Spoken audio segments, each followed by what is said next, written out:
Hello বন্ধুরা, কেমন আছো তোমরা? আশা করি ভালোই আছো। মৈত্রী মাইতির নতুন ভ্লগে সবাইকে অনেক ওয়েলকাম জানিয়ে আমার আজকের ভ্লগটি শুরু করছি। তো কাল আমরা একটু মার্কেটে গিয়েছিলাম, অদ্রিতাও আমাদের সঙ্গে গিয়েছিল। তো ওখানে গিয়ে এই গোপালটিকে দেখতে পেলো। তারপর ওর কি বায়না, আমাকে গোপালটা কিনে দিতেই হবে বলে। তারপর আর কি করা যায়, শেষ পর্যন্ত গোপাল কিনে বাড়ি ফিরে এলাম। বাড়ি ফিরে অদ্রিতা এক মুহূর্ত গোপালকে ছাড়ছে না।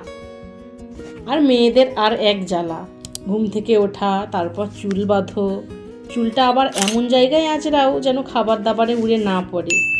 এই দেখছো, কাল সন্ধ্যায় জামা কাপড়গুলো কেচে মেলে দিয়েছিলাম, সেগুলো আবার তুলতে হবে। তো আর যে কথা বলছিলাম, এই দেখো সকালে ঘুম থেকে উঠেই গোপালকে নিয়ে আবার খেলতে শুরু করে দিয়েছে।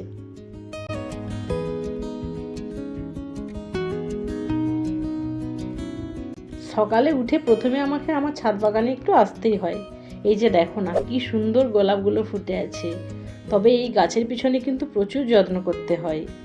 এই দেখো না, কয়েক দিন ধরেই কি যেন একটা পোকা গাছের সব নরম পাতা ও কুড়িগুলোকে খেয়ে নিচ্ছিল, কিন্তু কিছুতেই পোকাগুলোকে দেখতে পাচ্ছিলাম না।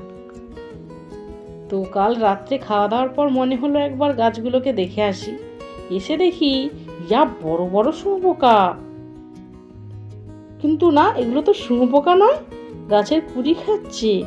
পোকাগুলো ঠিক শুঁয়োপোকারই মতো, কিন্তু শুঁয়োপোকা নয়। তো যাই হোক, তবে পোকাগুলোকে মেরেছি।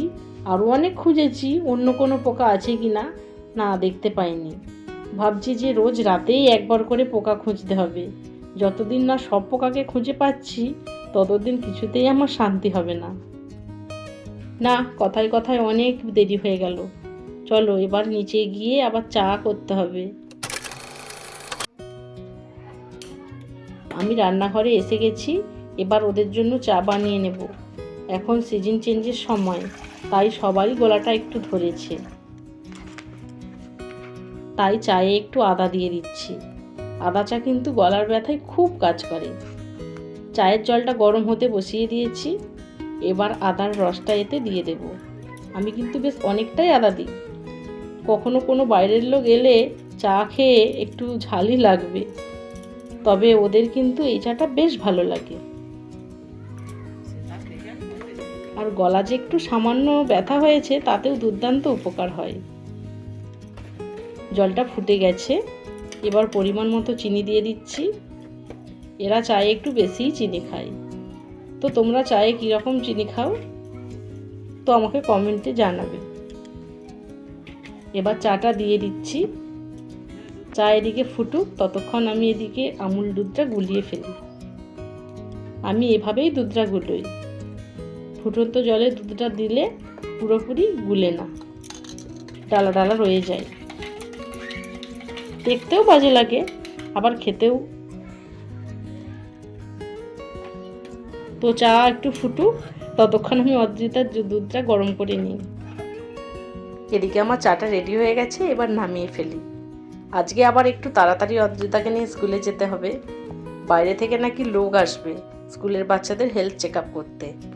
তাই কাল স্কুলে দিদিমণিও বলেছিল যে একটু তাড়াতাড়ি আসবে, যাতে কিছুটা সময় অন্তত পোড়ানো যায়। যা ভুল করে ওর বাবা আর ওর কাকার চাটা আগে ঢেলে ফেলেছি। এবার অদ্রিতা ঠিক রাগ করবে।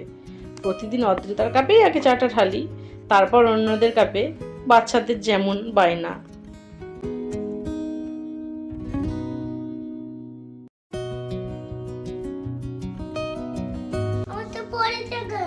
এই তোরটা আগে চা দেখ, তোকে আগে দিলাম দেখ।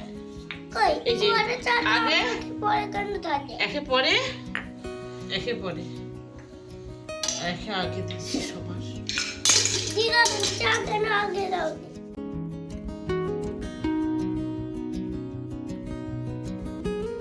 যাই হোক, অদ্রিতার রাগ ভাঙাতে আবার এই ফ্রুট কেকটা কাটতে হচ্ছে। কালো দাদু এনেছিল সন্ধেয় টিফিনের জন্য, তো আর কি করা যাবে, আগে ওর রাগটাই ভাঙাতে হবে, পরে না হয় আবার ওর দাদু এনে দেবে। চলো এবার স্কুলে বেরিয়ে পড়ি। এই জলের বোতলটা ব্যাগের মধ্যে ঢুকিয়ে নিই। স্কুলের যে কলটি রয়েছে সেটার জল একদম খাবার উপযুক্ত নয়, তাই বাড়ি থেকেই জলটা আমাকে নিয়ে যেতে হয়। অদ্রিতা আবার সব কিছুই নিজে করতে পছন্দ করে। এই যে দেখো না, নিজের কেমন সুন্দর করে জুতো পরে নিচ্ছে। আমিও বেরিয়ে পড়লাম। ওর বাবাকে বলতে সাইকেলটা রাস্তায় বের করে রেখেছে। অদ্রিতাকে কিন্তু স্কুলে যাওয়ার জন্য অন্যান্য বাচ্চাদের মতো বোঝাতে হয় না, ও নিজেই বলে মা স্কুলে যেতে হবে, খুব ভালো লাগে আমার স্কুলে। স্কুলে যাওয়া যাক, আবার একটু তাড়াতাড়ি এমনিতেই যেতে বলেছিল।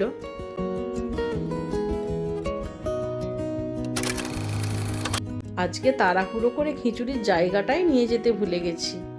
আজকে আবার একটা গোটা সেদ্ধ ডিম দিয়েছে, তো কি করা যাবে, খিচুড়ি আনলাম না, শুধু ডিমটাই নিয়ে চলে এলাম। তো যাই হোক, হেলথ চেক আপটা বেশ ভালোই মিটে গেছে। আমার অদ্রিতার তো একদম সব দিক থেকেই পাস, ওয়েট একদম পারফেক্ট, হাইটটাও ঠিক আছে।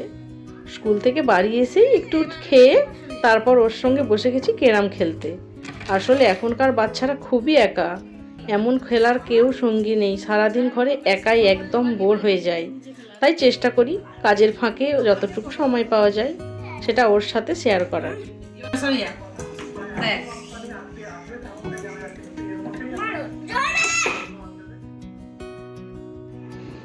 এবার দুপুর হয়ে গেছে, খিদেও খুব পেয়েছে, চলো ভাতটা বেড়ে ফেলি। আমি একদমই কম ভাত খাই, বেশি ভাত খেতে পারি না, তবে বেশি ভাত না খাওয়াটাই ভালো, তার থেকে একটু বেশি করে তরকারি খেলে শরীরটাও সুস্থ থাকে। চলো এবার তরকারিটা নিয়ে নিই। আজ মাকেই রান্না করতে হয়েছে, স্কুল থেকে ফিরতে তো আমার একটু দেরিই হলো। মা বলল আজ সজনা ডাঁটা দিয়ে পোনা মাছের ঝোল হয়েছে। এটা তো আমার খুবই ফেভারিট। দেখুন এবার ঝোলের কালারটা খুব সুন্দর হয়েছে, আর আমার আর তত সইছে না, একটা চাকা নিয়ে নিলাম, আর নেব একটু আলু, নিয়ে নিলাম কিছুটা ডাঁটা আর একটু ঝোল, মাছের এক টুকরো মাথাও নিয়ে নিলাম তার সাথে।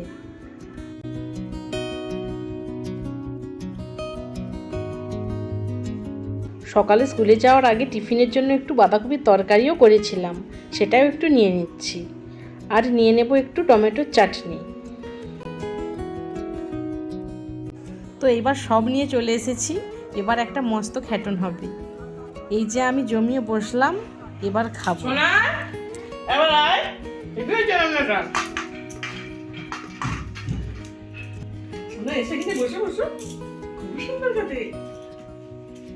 মাছের মুড়ো আছে, খাবে তো?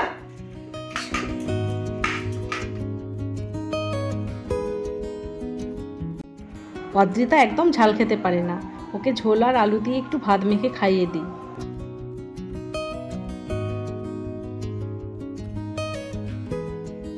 আমি একটু তৃপ্তি করে খেয়ে নিই, বুঝলে, তারপর আবার তোমাদের সঙ্গে গল্প করব।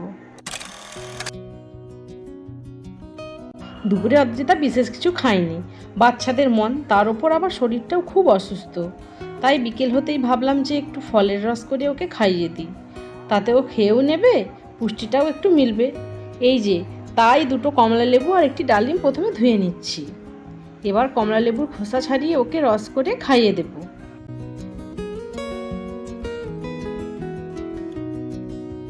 আমার কিন্তু ফ্রুট জুসার নেই, এই যে এটা আছে, আবার ফ্রুট জুসার কি হবে, এটা দিয়েই কমলা লেবুর জুসটা বার করে নিই।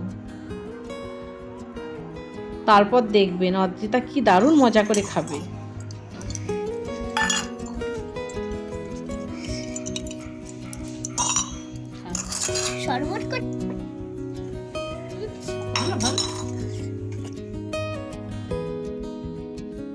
এইবার ডালিমটা বটিতে এইভাবে দাগ করে নিচ্ছি, এরপর ডালিমটা ছাড়িয়ে একইভাবে রস বের করে নেব।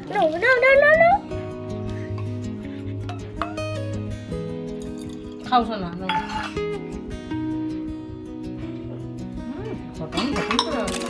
ছটা বেজে গেছে, আমি অদ্রিতাকে পড়তে বসিয়েছি। ও আমার কাছে ছাড়া কারো কাছে তো আর পড়তে বসে না, তাই সব কাজ ছেড়ে আমি ওকে পড়তে বসিয়েছি, অন্য কাজগুলো ওই পড়ানোর পর করব।